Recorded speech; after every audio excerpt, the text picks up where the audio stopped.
Perfect. And then I will get my slide sharing and we can see if that all works out.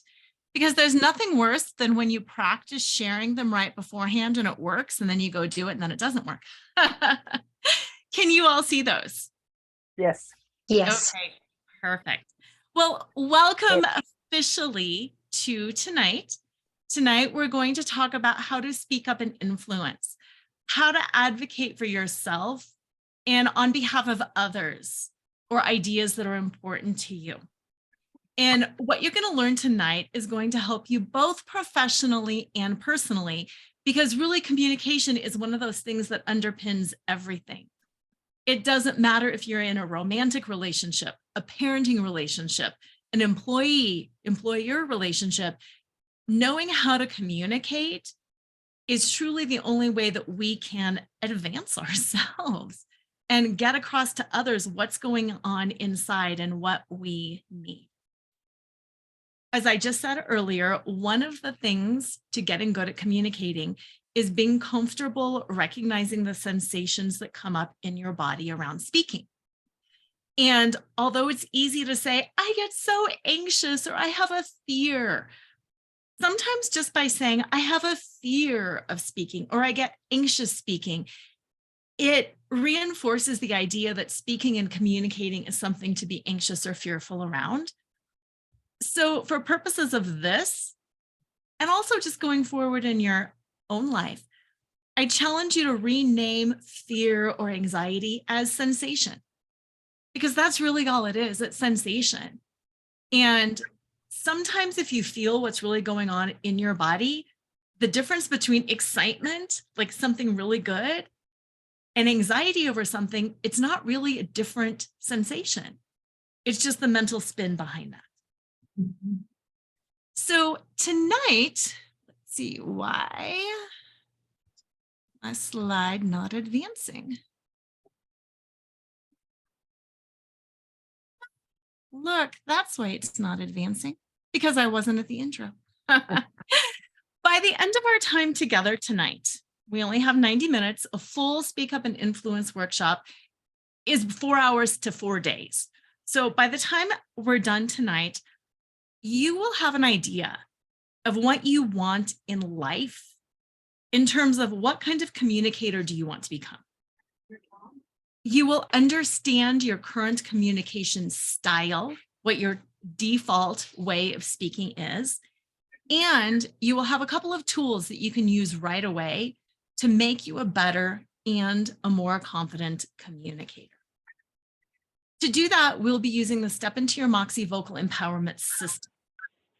This is a system that is rooted in, and could you guys check if you're on mute?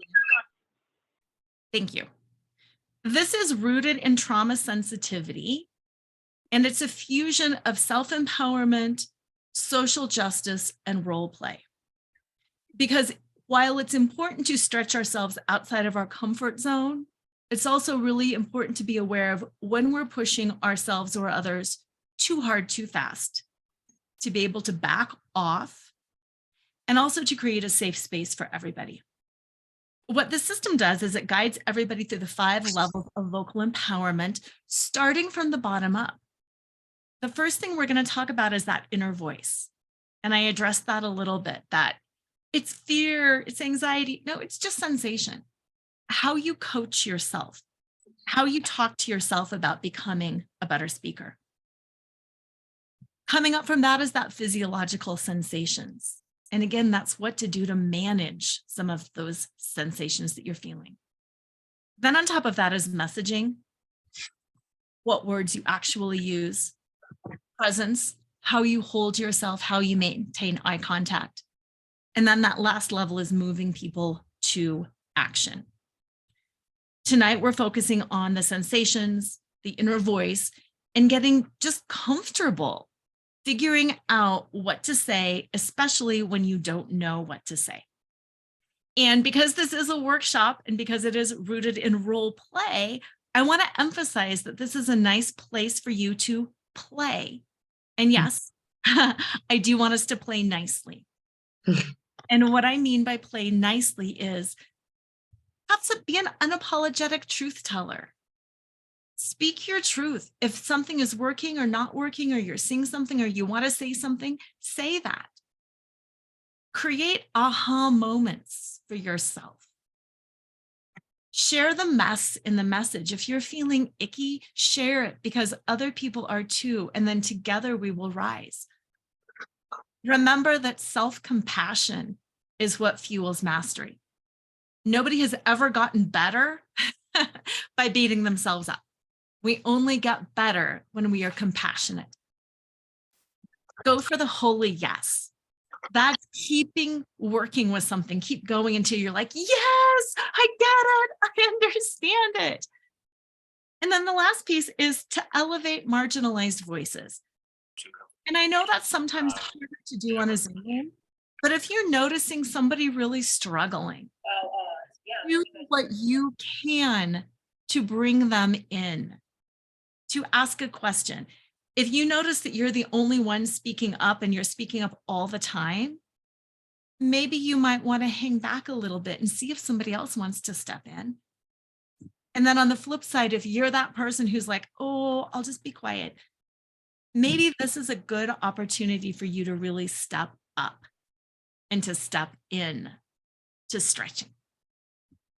Because tonight is all about a safe space, trying out new things.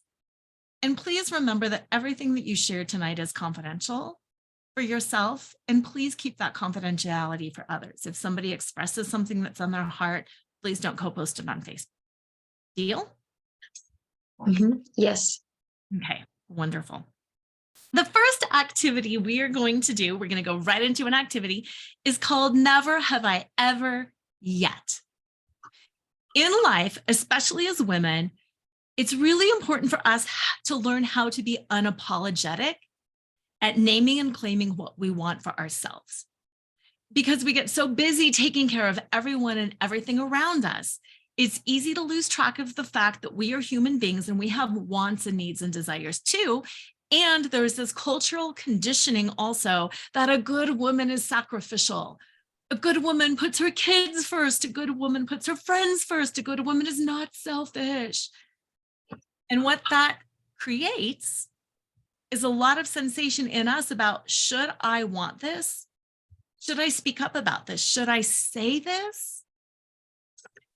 And whether you have really big dreams and desires, like getting a college degree, sending your kids to college and maybe being able to foot the bill so they don't have to have student loans, or writing a best-selling book, buying a home for your family, or just smaller dreams and desires, like comfortably being able to save 10% of every paycheck, or buying a designer handbag, or getting a promotion. The first step in communicating your ideas and desires is to be able to identify those ideas and desires.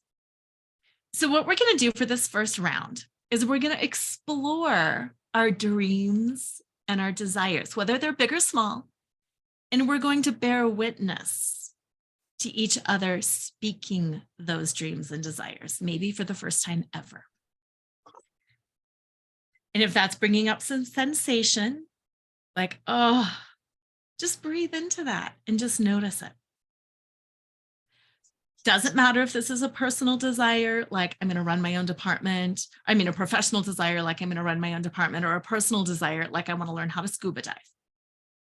I want each of us, whenever you feel called, to take yourself off mute and to say, never have I ever, fill in that desire, and then end with the word yet.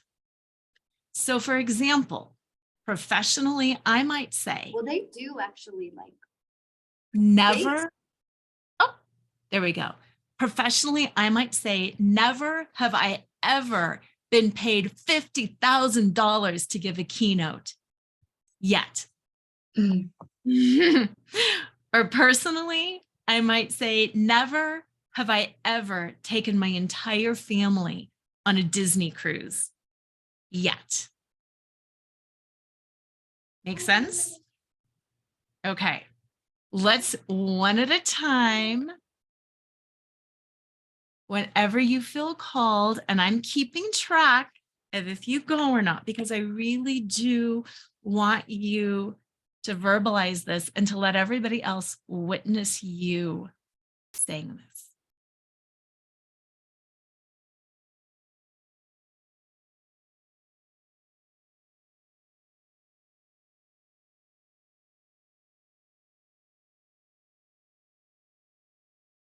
Anne. So I will say, never have I ever had a car that was younger than 2007.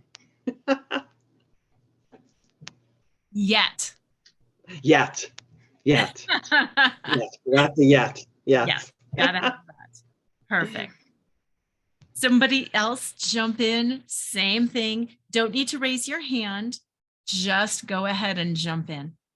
Okay. Never have I ever reached my health weight loss goal yet. Yes. Thank you.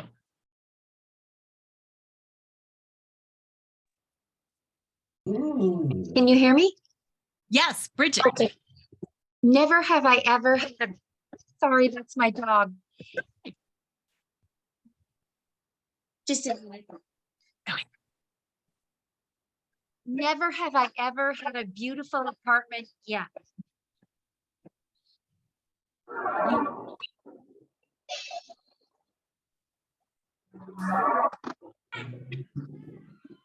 I love the comment in the chat that says, never have I ever had a leadership position yet. Thank you, Trina, for sharing. Yes. And Danielle and Anya, I know you're both off mute, so whichever of you wants to jump in first, please do. Okay, I'm driving, so I put myself off mute. You got it. Never have I ever owned a beautiful home yet. Thank you. Did you hear, were you able to hear me? Oh, we heard you loud and clear. That was great. Thank you. Okay, I'm going back on mute. I'm driving. Okay. Okay, Anya. You I hear think- me? Can you hear me? Yes. Never have I ever have a good job yet.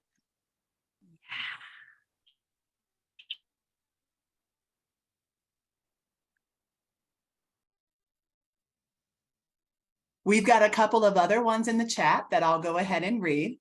Perfect. One, never have I ever had a personal exhibition yet. So it sounds like, yeah, we've got some fun going on there. Then I we have love it. one, never have I ever visited Bali yet. And then never have I ever traveled out of the country yet. Ooh. And then finally, Farusha says, never have I ever go to Disneyland yet. Yes. I am getting excited hearing all of these. Same thing. You can pop yourself off mute or you can say it in the chat. But how did it feel in your body to own those desires?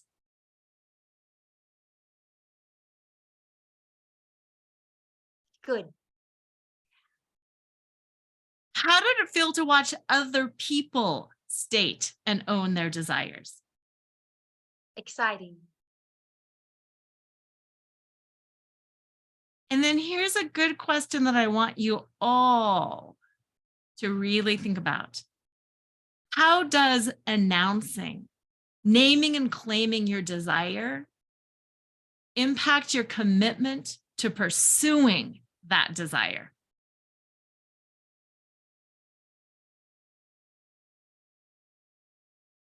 Does it make you more likely or less likely to pursue that desire? This is Danielle.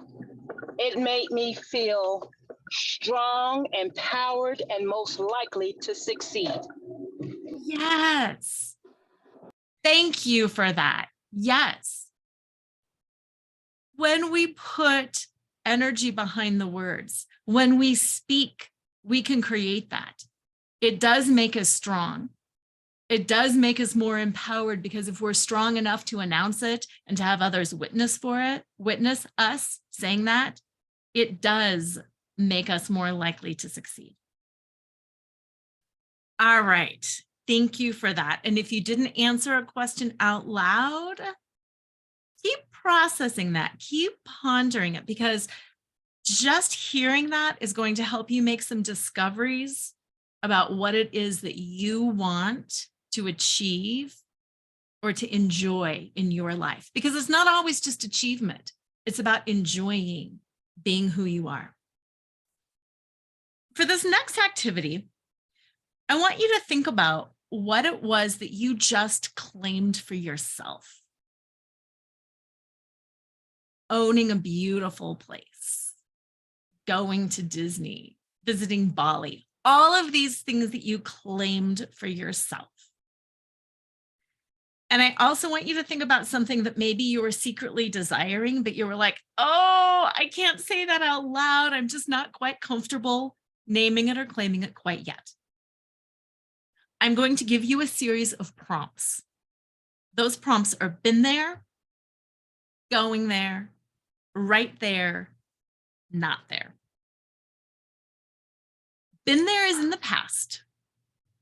So if I give you a prompt, maybe the prompt is roller skating, and you've been there, you've roller skated in the past, you would move your hand behind you, whether it's behind your head or behind your shoulder. And if you're driving, you're exempt, but this helps you embody your speech.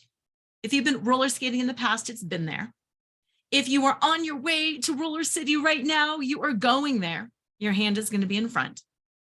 If you are at Roller City right now, roller skating, listening to this, you're right here. Your hands are on your chest. And if you were just not there, not interested, you never have a desire in your entire life to roller skate, just keep your arms down. And I'd like you to click on your cameras if you can. And I want you to look at everybody else around you. Do I have to stop share, or can you see gallery view if I have it? I've got the two screens, so I can't tell. Can you see other people? You can set your view, each individual can set their view to kind of see the gallery of participants. And you can see some people, but you won't be able to see everyone. Okay, well, get it set so you can see some people. Turn your camera on, and I am going to give you those series of prompts, and we're going to practice. Okay, so if the prompt was breakfast, have you been there because you ate it this morning? Are you going there now? Are you eating breakfast right now? Or are you not a breakfast eater? Perfect. Try again. Lunch.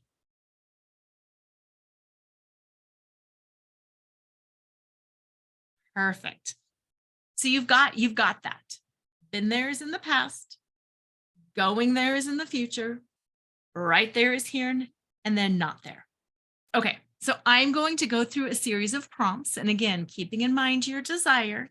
And I want you to give the gesture and let other people see you. Dancing. Self-care.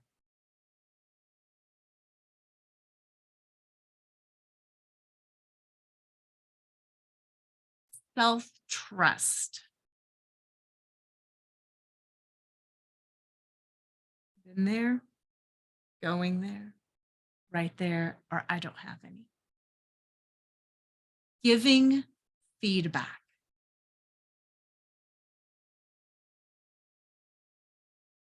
Receiving feedback.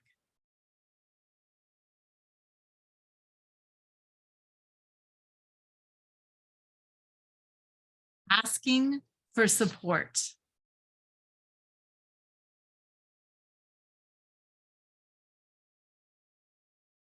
Setting and maintaining healthy boundaries.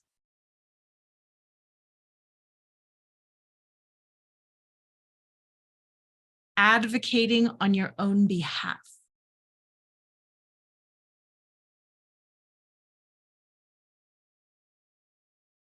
Claiming your dreams and desires.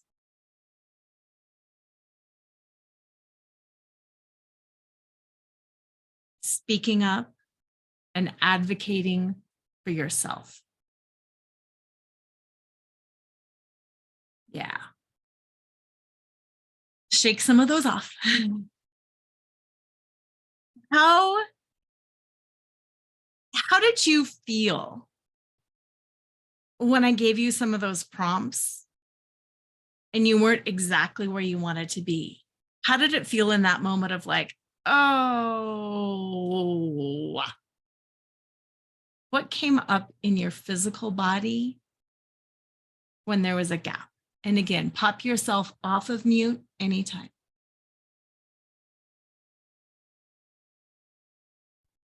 I felt sad.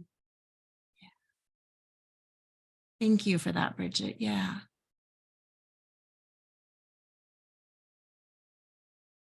I felt confused. Didn't know which way to go. Yeah. I know it's going to take a minute and not to be too hard on myself, but just, focus on acknowledging what I need to do. And then I know it's going to take a minute before I get there, but I'm still working on it. And so I'm still encouraging myself to not be too tough on myself. Yeah.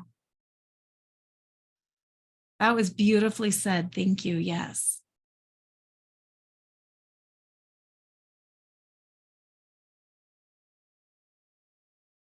When the prompt is to use the physicality, it puts it out there. In the way you claim something by speaking it, that's one way of being visible and putting it out there. But then when you put your hand somewhere and everybody can see where it's at, that just heightens that level of exposure a little bit.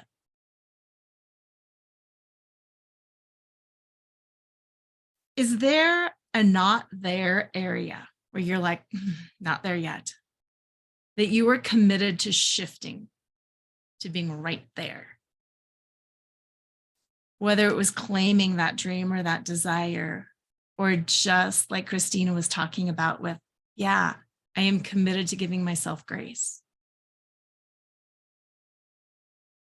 I'd like you to think about that for yourself, and you don't need to share it. But I just want you in your heart to connect to that and to make that commitment to yourself that, yeah, I can do this. I spoke it and I did this. And I'm still alive and people are holding me and I can do this in the future. I want to tell you a little story about myself and how I had to make that commitment within me to shift how I was showing up around my communication. It's my guess that many of you can relate to some of this too. I was raised by a mom who grew up in the late 50s, early 60s. And although she became a teacher and she was powerful in her own way, for the majority of my childhood, she stayed at home. And she was kind of the subservient stay-at-home mom. She deferred to my dad around finances. She did whatever she was supposed to do to make me happy, to make other people happy. She never had her own credit card. She always asked for permission to spend money. And whenever she disagreed with something, like in the family, instead of speaking up and saying what she thought, she would pretend. She would just put on the happy face and do what everybody said. And then even though she would go do her own thing kind of at the end of the day, she was never very upfront or honest with the way she was feeling. And she would say things to me like, it's not worth arguing over. We'll just do it when your dad leaves. It's just not worth rocking the boat. So I grew up with this belief and with this idea that this kind of passive aggressive, slightly dishonest, just don't say it, don't hurt people's feelings was the way to do it. I thought that was a good thing to not speak your truth. I thought it was good to suck it up and sacrifice. And then I grew up, I got married, I started my own life, I started my own career. I went straight through school and I landed a job as a corporate attorney right away. And yes, I was very educated, I was very capable, but I was very inexperienced. And because I watched TV, I had it in my head that attorneys were like bulldogs and they got stuff done and they didn't let you back down. Can you relate to that persona? Yeah. Yeah. And I didn't really get that being effective and being a good lawyer meant being able to balance risks. It meant be able to negotiate. It meant be able to pull out information from other people and to share information so we could come to a resolution. I didn't get that. So at work, I was like, I got this. And I was tough and I was loud and I was big. And then I would come home and I would act kind of like how my mom acted. Well, whatever you think. Well, what do you want for dinner? Well, I don't care. Will you figure that out? Will you make the decision? And then when I had kids, my kids were born with sensory integration issues. And they did not fit in to the normal box at school. And I had to advocate on their behalf to get the support that they needed because they couldn't handle being in a traditional classroom. And it was hard because I didn't know if I should be in lawyer mode and be really aggressive, or if I should be in passive mom mode and be kind of, it's all okay, because neither of those seemed really doable. Because when I was overly aggressive, I started seeing, wait, I'm shutting people out and people aren't liking me and they're not liking my kids and I'm not getting things done. And then when I would flip to the other side, at one point I was like, I don't care, whatever teacher they need, it's fine by me. Well, then they got put in the wrong classroom. And it was like, wait a minute, I need to learn a better way of doing this. And yes, I made plenty of mistakes along the way, learning how to advocate for my kids and for their needs. Because I didn't really know what it meant to be in my power or to access my authentic voice or any of that, because I had never done it. I was either always all or So the happy ending of that story is, even though it took me a while, even though I made a lot of mistakes, eventually I got there. And today my boys are 22 and 25, and they're very successful because they were given the resources that they needed along the way, because I was able to build bridges with therapists, with resource officers, with teachers, with administration along the way.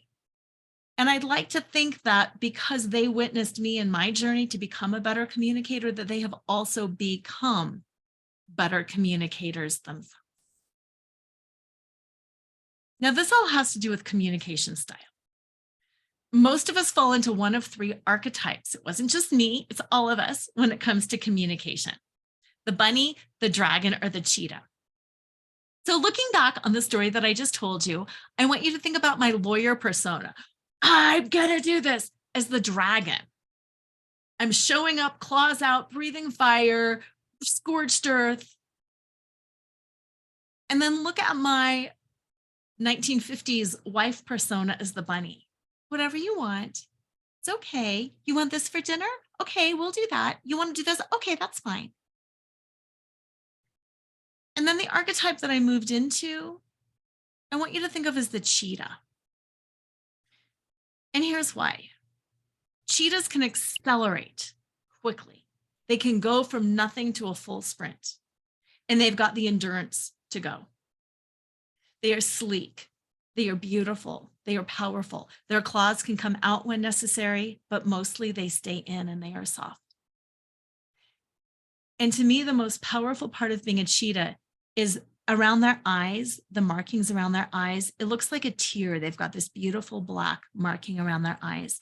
And to me, that tear marking represents that they are in touch with their emotions.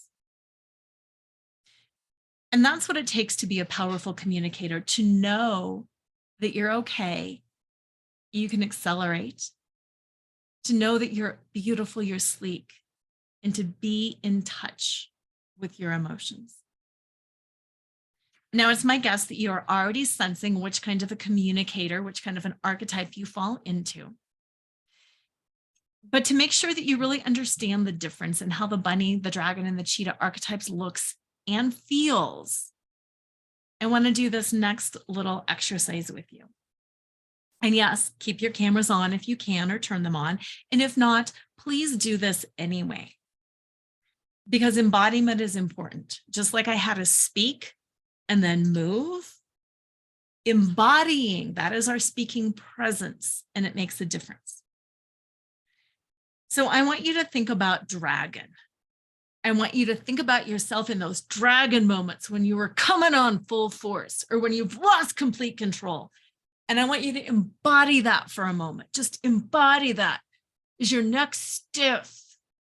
Is your jaw out? I want you to embody that.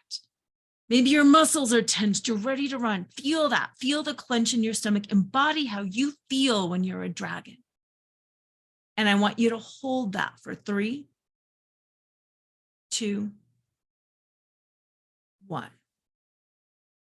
And now let it go and just kind of shake it off.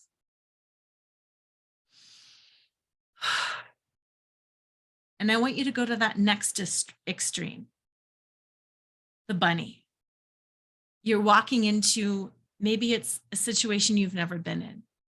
Maybe it's a job you don't feel qualified for. I want you to feel that. Don't notice me. I shouldn't really be here. I don't deserve this. Everybody around here looks totally competent and capable. Embody that bunny. Feel what happens to your shoulder, your back, your breath. And I want you to hold that meek, apologizing for being you. Hold it for 3, 2, 1. And then shake off that bunny.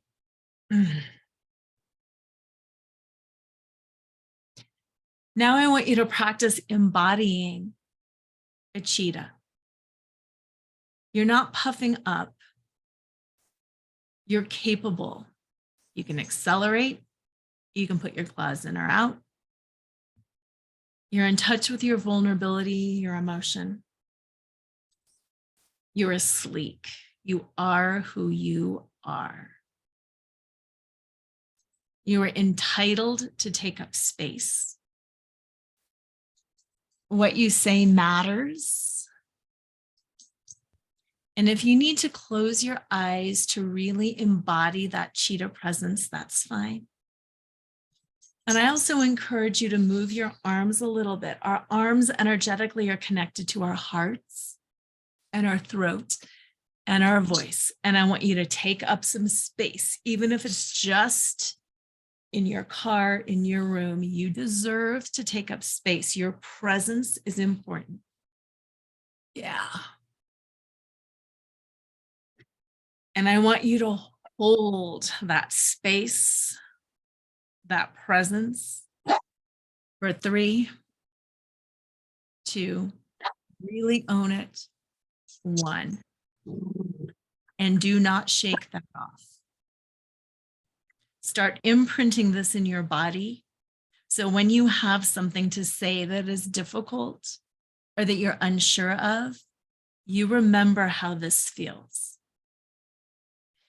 And you can do this in your car. You can step to the restroom.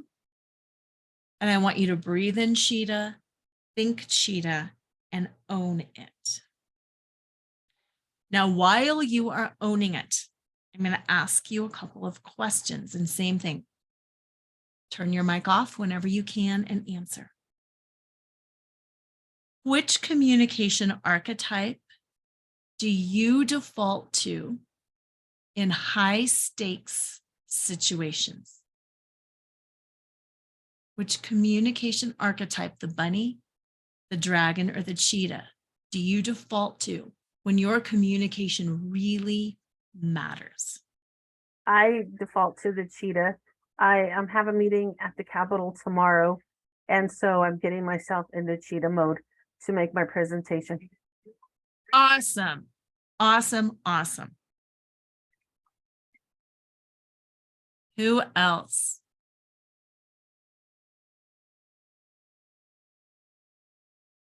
And if there's anybody that relates to me defaulting in both, let me know that too.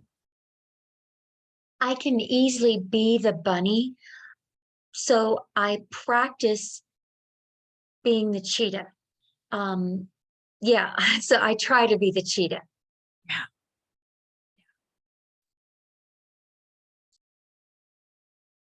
And do you notice the non-verbal communication around that?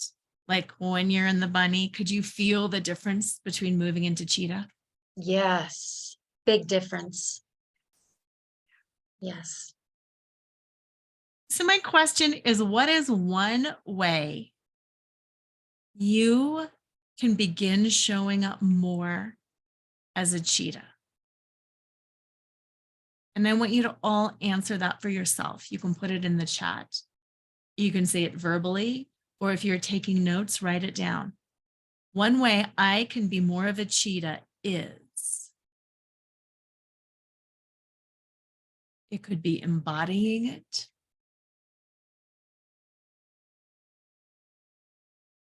It could be practicing and planning your communication.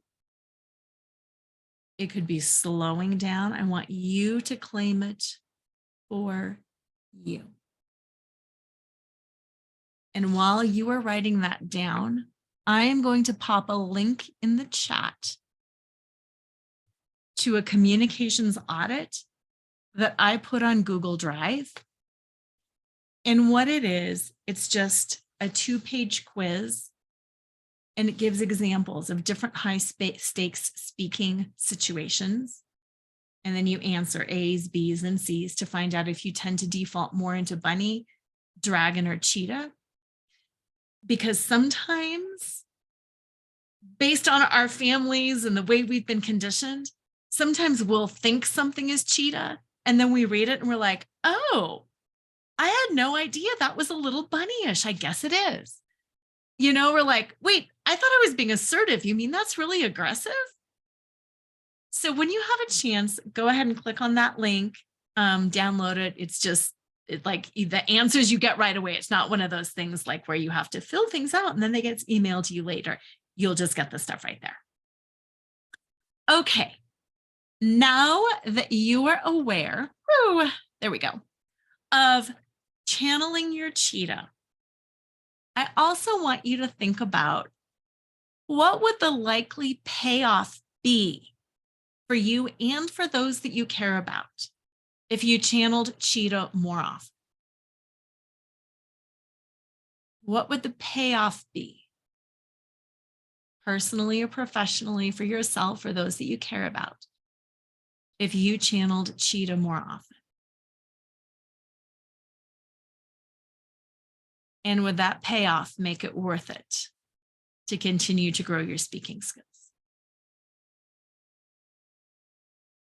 For me, the answer is a resounding, holy yes. Now that you're aware of what might be your speaking style, and you have talked and claimed and moved in to some of your dreams and desires, I'm going to teach you a simple skill that you can use anytime your communication matters. It's a skill that's going to help you manage both the sensation, which is what this graphic is about, the sensation of, oh my gosh, I have to speak in public. Oh my gosh, I have to go to the Capitol and say something. Oh my gosh, I have to say to somebody that they're causing me harm and it makes me feel really nervous. And it's going to give you an opportunity to channel some of that cheetah energy to rebalance and reground yourself in your power. Now, I also want you to know that most people do get uncomfortable speaking in public situations. And according to research, this is funny, public speaking is the #1 fear.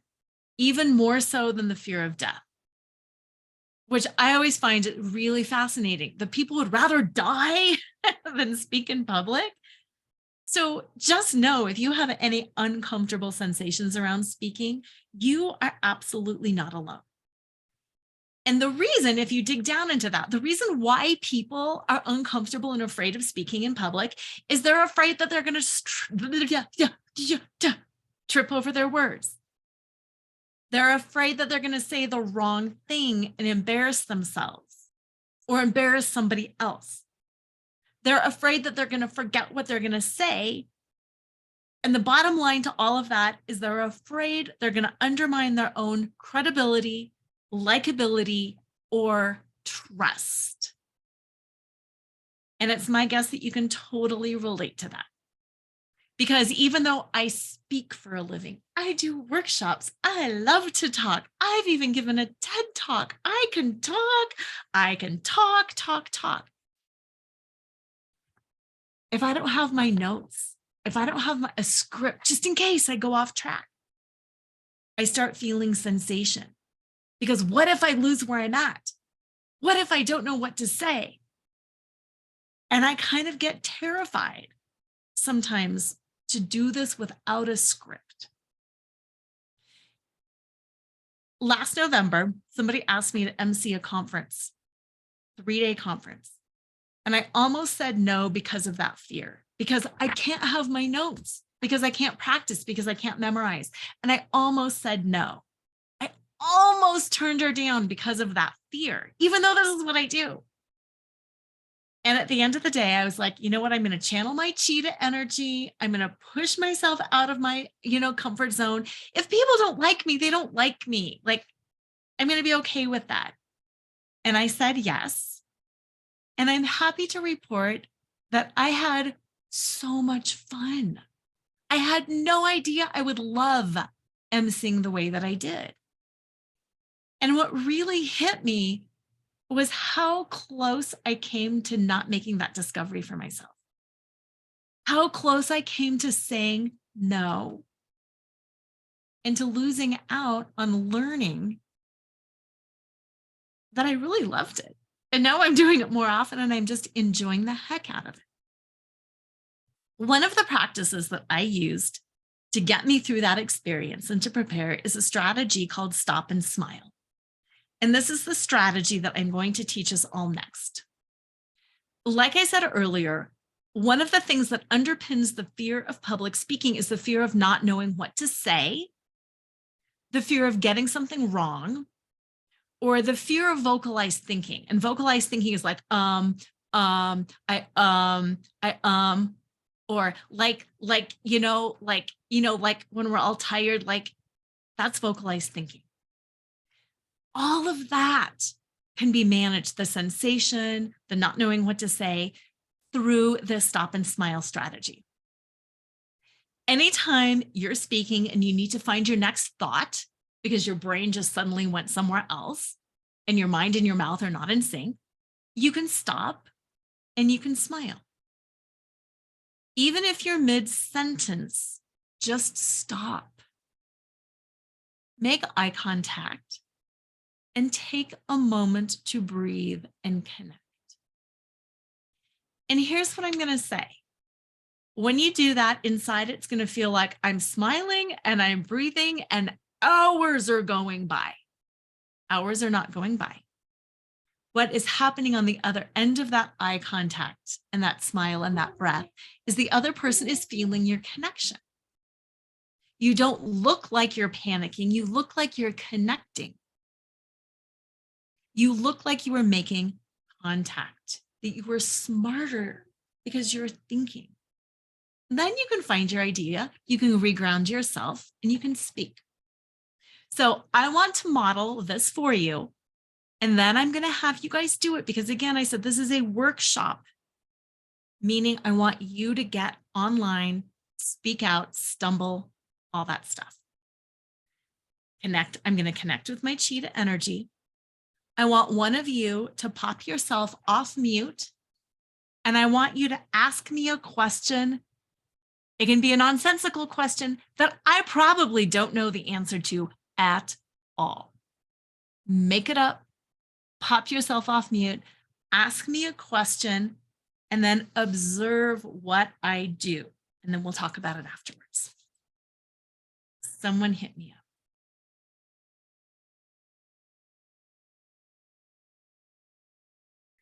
This is my favorite question. Why does the moon turn orange?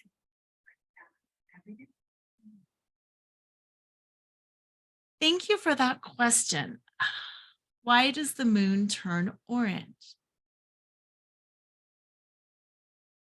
Although I really don't have a scientific answer for that, because it's something I've never actually pondered myself. I could probably guess that it has something to do maybe with the environment or something that's in the atmosphere. I'm glad you asked that. And I really honestly don't know, but that's my best guess.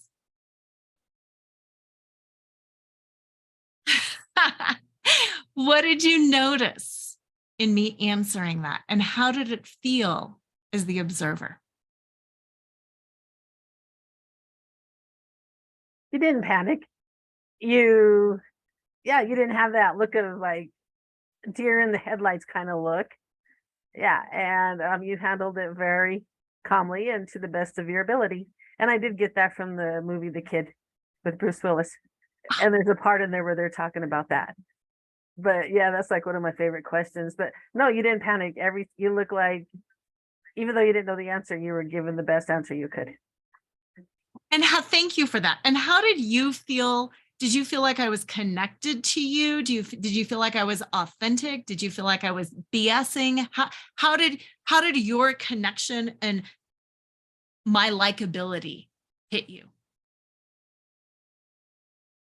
You connected very, very well, of course. And I got the feeling that, it was something you weren't aware of, but you would look into it. And if we had the time, you'd get back with me.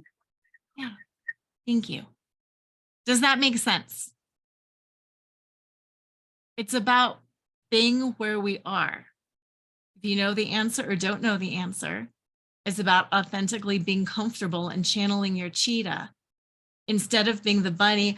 Oh my gosh, Christina, I don't know. I don't know anything about the moon. I mean, my background is in speaking. That's not my, I don't know. Wow, where'd you come up with? Or turning it. Where'd you come up with that question? That's an interesting question. Why? Why did you think that? Well, does it matter? Are we going to have an orange moon tonight? It's channeling that cheetah and not attacking. Why did you ask that? Blah, blah, blah,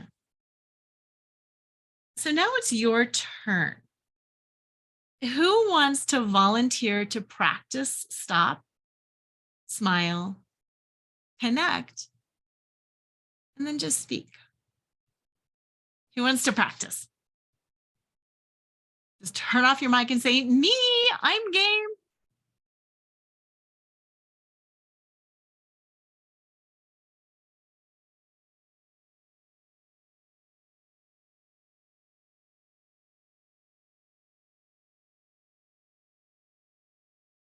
And I can't see all, so you guys need to just hop in.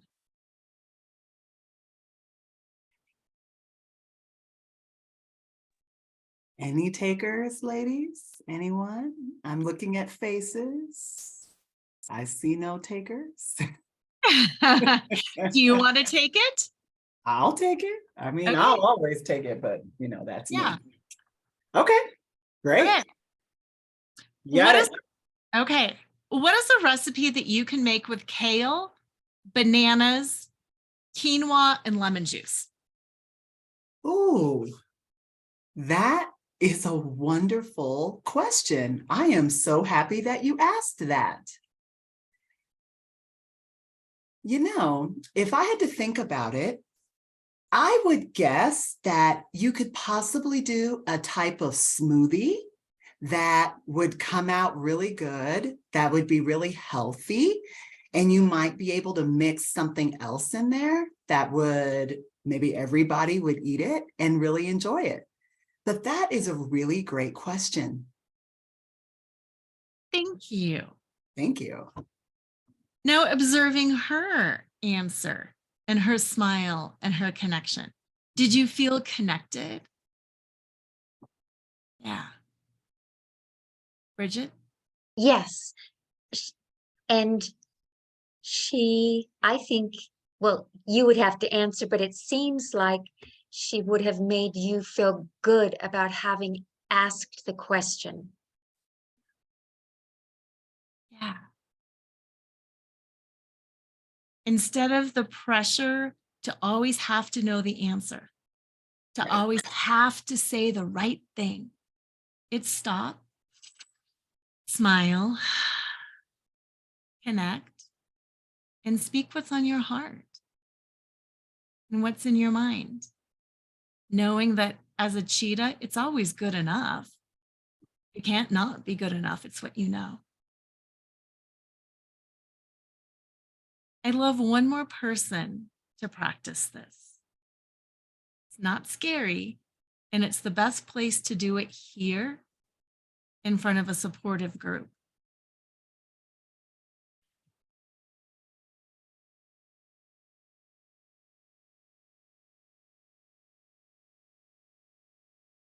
Bridget, do you want to take it? Because you had responded to the last one. And you're on mute.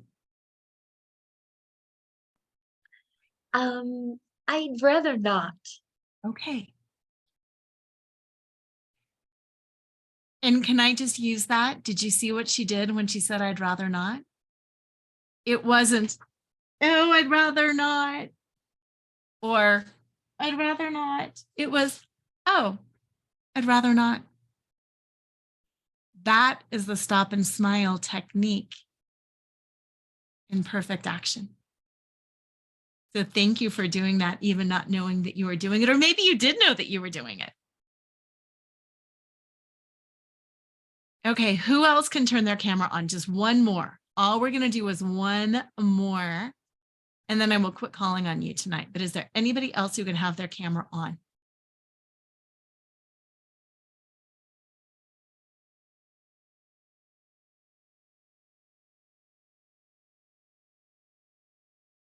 Anne, do you want to do it? Sure. I was just going to hit my mute button. I love it. Anne, can you tell us all, what will a brand new career be that will exist 20 years from now? Wow, what an amazing question that is. What a brand new career might look like 20 years from now. That will probably have a lot of emphasis in technology and remote working, and probably a lot of things that we don't even know about yet.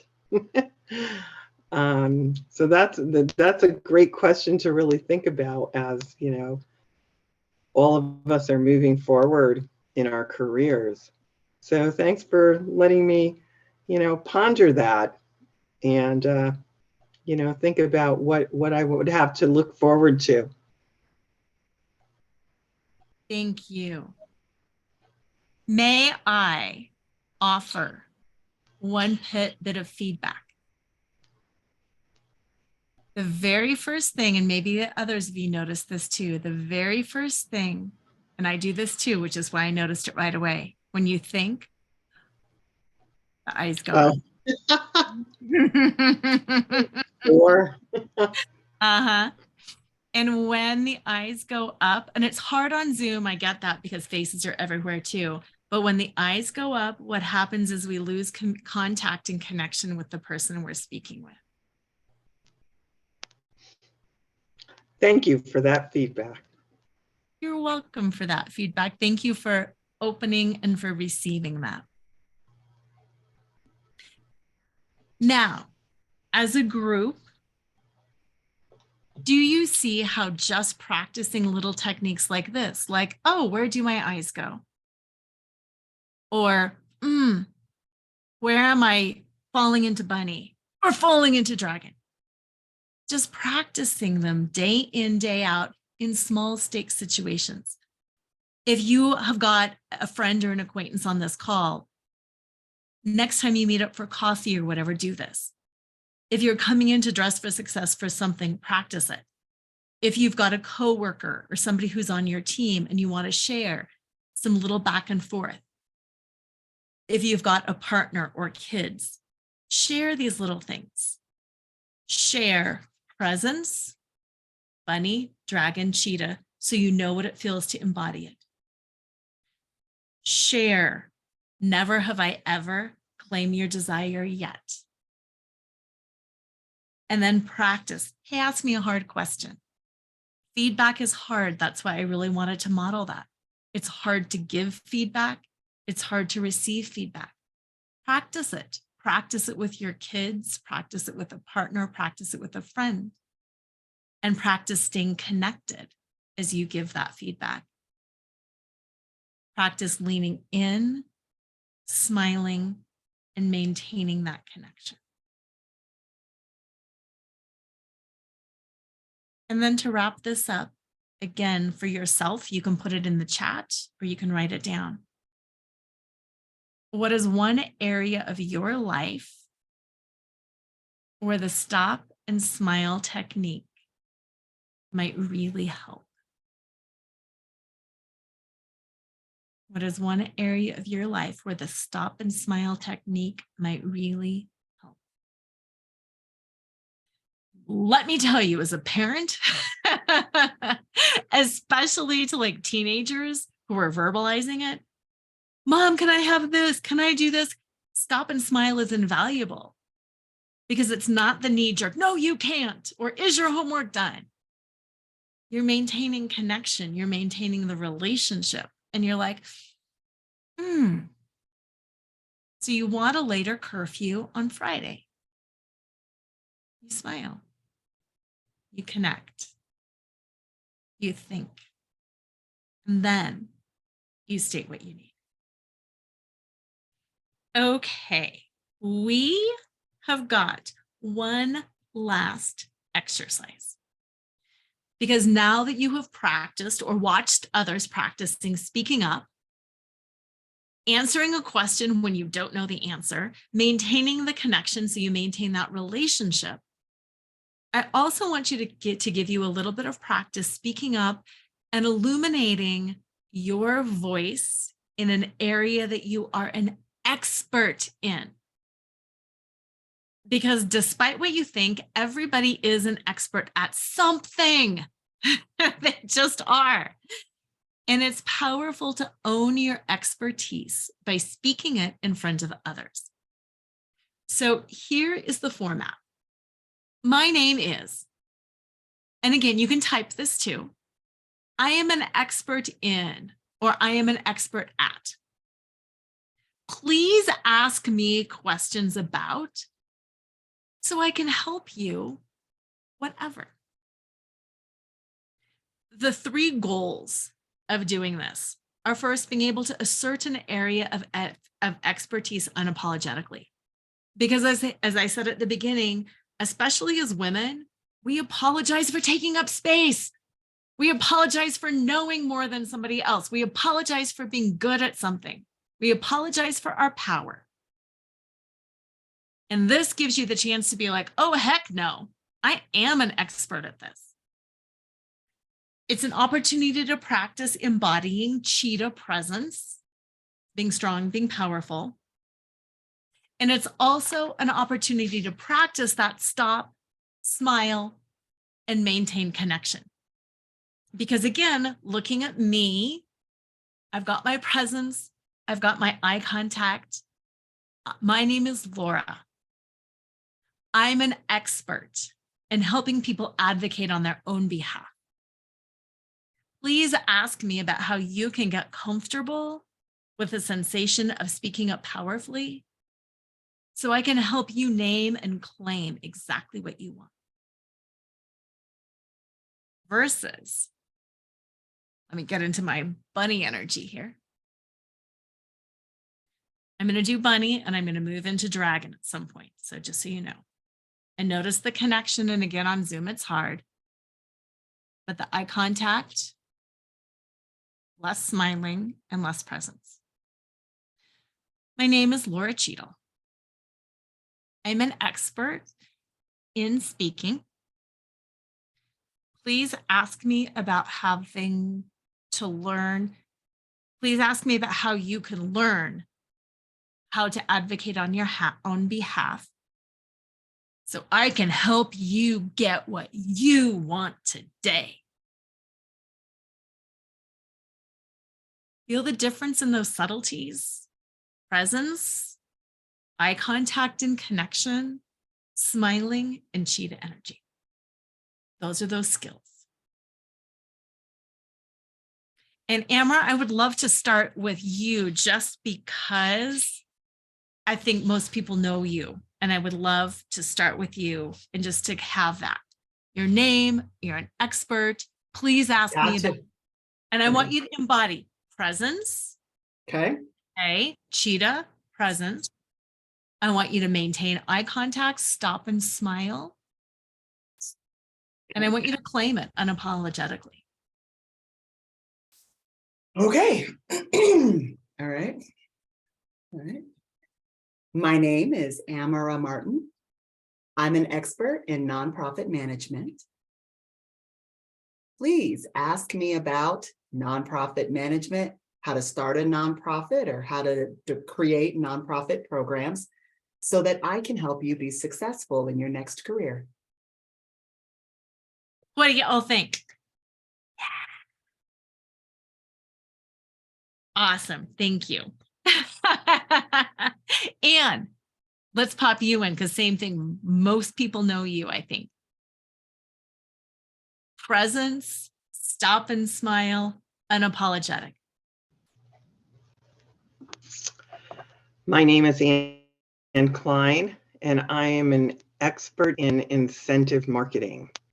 Please help me. Please ask me how I can help you grow your business through the use of incentives so you get what you want. Makes you want to work with her, right? Yeah. Okay, who else? Let's do two more.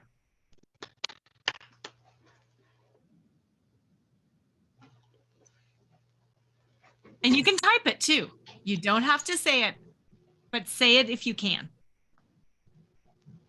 My name is Bridget Otis. I'm an expert in eating cake.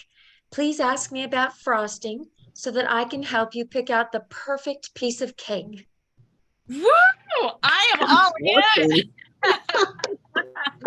That's great. Well done. Thank you. Is it Ola?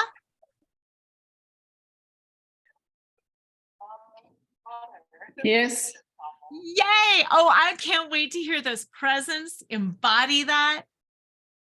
Unapologetic, stop and smile and show us your power. My name is Ola Kukoyi. I'm an expert in connecting to people and building relationships. Please ask me about how you can build relationships so that I can help you in doing that. Absolutely. And how did that feel for you to speak that? Feels good.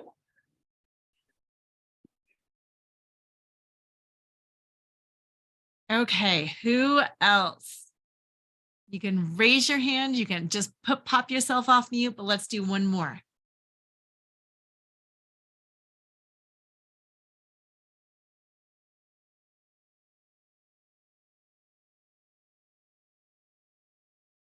Because I know you're an expert. You would not be here today if you were not an expert in something. I'm an expert at eating cake.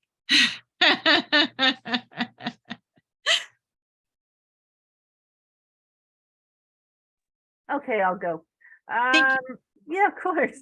My name is Christina. I'm an expert in helping people. Please ask me about resources so I can help you become self-sufficient. Amazing. Yes. Thank you. And how did that feel for all of you to say that? And for you too? Kind of humbling, but yeah, at the cheetah part though, you want to help, so you just want to jump in and do Yeah. something. Felt good. Yeah.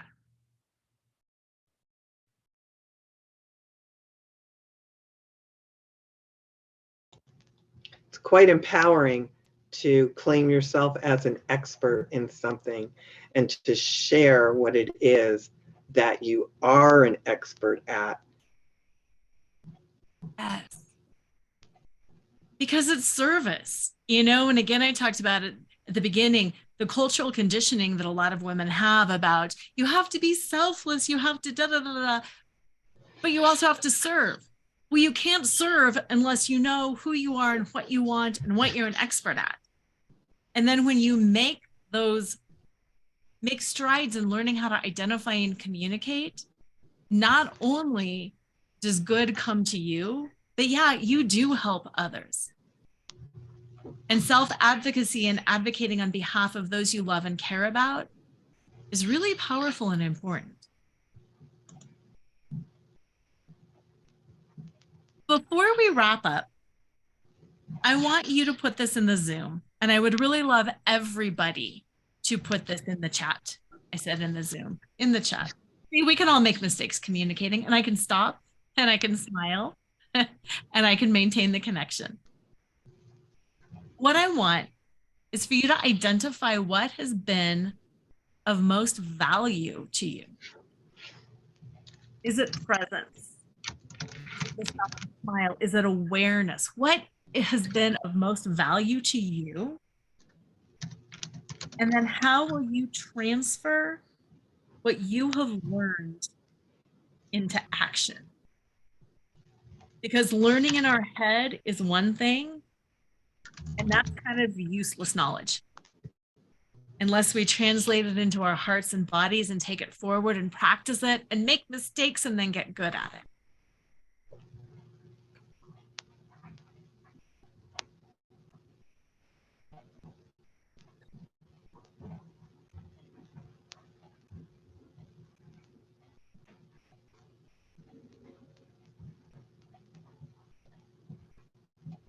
And also, just like when we did the movements, when we embody things, we claim it. When you type things, you claim it. When you speak things, we claim it. It pulls it out of the ether and it makes it, it concretizes it. So we have that last exercise. I love this last exercise and I will use it. Yep. Claiming yourself as an expert. And what I want to say around that too, not that I'm encouraging you to lie, because I'm not, but what I am encouraging you to do is to open the awareness, to open the aperture around that. There is a study, and I forgot where the study came from, but it talks about when applying for a position, most women will not apply for the position unless they meet 100% of the responsibilities, 100% of the, they qualify 100%. But the average male will apply if they reach like 40% of the qualifications. And guess who gets promoted more? Yeah. And that's that speaking up, and that's owning your power, and that's owning your influence. So yeah, I love that last exercise too, because even if you're not really an expert at something, what is something that you can claim? I am an expert at helping myself grow, at finding the right resources. And I think we can all say that. Okay, some of the other comments: to realize other people are not used to speaking either. I know, right? Or quick to come forward speaking. I will practice interacting with people in different ways. Yeah. I love the cheetah mentality and how to act on it. Yeah, because it's not about being boastful like the dragon. It's about being powerful and powerful in your not knowing. Vulnerability is a big buzzword right now, but really it's just about being vulnerable and being able to speak up. I don't know this, but here's what I can do. And here's a resource that I can share. Another one, learning to listen effectively. Yeah. And help paraphrase what others say. Huge.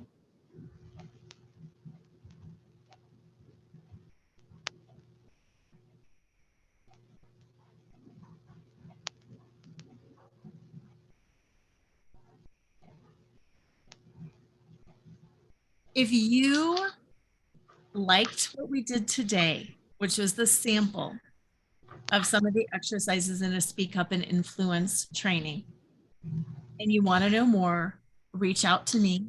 I can send you some more information on it. And if you want to get a copy of the top 3 ways you betray yourself every day and how to stop, you can go to burnoutorbetrayal.com and download that. And you might be thinking, wait, what do you mean top 3 ways to betray? Aren't we talking about speaking up and influencing? Yes. And do you know what happens when you don't speak up and influence? You betray yourself because your gifts go unheard, unseen, unacknowledged.